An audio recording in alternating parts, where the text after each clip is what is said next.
Idaho's Moscow, the sixth person listed on the lease of the home where 4 University of Idaho students were killed last month, is not, according to the Moscow Police Department, a suspect in their deaths. They have communicated with this person, who has confirmed that they left before the start of the academic year and were not present when the incident occurred. Detectives don't think this person is connected to the killings, said the police in a statement. In a residence off campus in the college town, the bodies of Kaylee Goncalves, 21, Madison Mogen, 21, Xana Kernodle, 20, and Kernolde's boyfriend, Ethan Chapin, 20, were discovered on November 13. Goncalves, Kernodle, and Mogen were 3 of the victims, according to detectives, and they shared a home with 2 other people who are still alive but have not been identified by the authorities.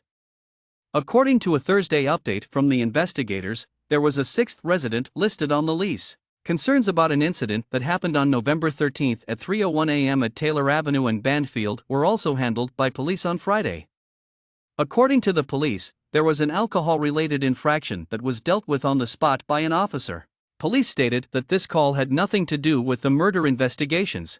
Numerous local, state, and federal investigators have been working on the case for nearly 3 weeks since the college students were discovered dead from stab wounds, but no suspect or murder weapon has been found. The Moscow police then claimed on Wednesday that the prosecutor in Latah County, Idaho, had incorrectly said last week that the suspects specifically looked at this property and that 1 or more of the residents were likely targeted. The prosecutor's remarks were a miscommunication, according to the police statement, which also stated that detectives do not currently know if the residence or its residents were particularly targeted. That took a different stance from earlier police statements that indicated they thought the attack was targeted. In an effort to clarify the situation, Moscow police released a statement on Thursday. "We remain consistent in our belief that this was a targeted attack, but investigators have not concluded whether the target was the residents or if it was the occupants," police said. "Tell the funny stories, remember them in the good times, and do not let their lives be defined by how they died, but instead remember them for the joy they spread and the great moments they spent while they lived," the university's dean of students, Blaine Eccles, urged the crowd. Here is the current state of the investigation as detectives searched the city for leads. All 4 victims were back inside the house by 2 a.m., according to the police.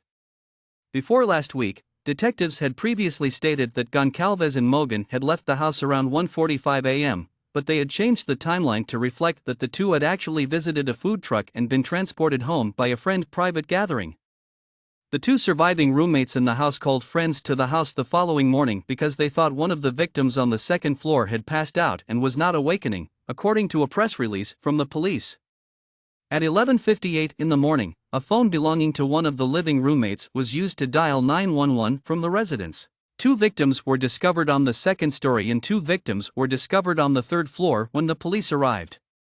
According to authorities, there was no evidence of a forced entry or damage. The Latah County coroner believes that the victims were dozing off when the attack started. The coroner stated that each person had many stab wounds, some of which were defensive. Numerous pieces of information have been gathered throughout the investigation, including 113 physical items, about 4,000 photos of the crime scene, and several 3D scans of the house, according to Moscow police on Thursday. Police say that detectives will continue to receive the results of additional tests after receiving testing and analysis of the crime scene evidence from Idaho State Police Forensic Services. On the street where the house is situated, detectives also gathered the contents of 3 dumpsters, and they also seized 5 nearby vehicles to be examined for evidence, according to the police. Detectives contacted nearby shops to see if a similar knife had recently been acquired in an effort to find the weapon, which was thought to be a fixed-blade knife. More than 260 digital media submissions made via an FBI form are among the many public tips, images, and videos of the night the students died that are being used by investigators, according to the police. In an effort to advance the case, authorities have processed more than 1,000 tips and conducted at least 150 interviews. Since there haven't been any significant developments in the case, rumors about the deaths, prospective suspects, and strange events in the neighborhood have circulated. By directly addressing a number of the problems, police have tried to reduce false information. According to investigators, the following individuals were not engaged in the killings. Inaccurate online allegations that the victims were bound and gagged were also denied by the police.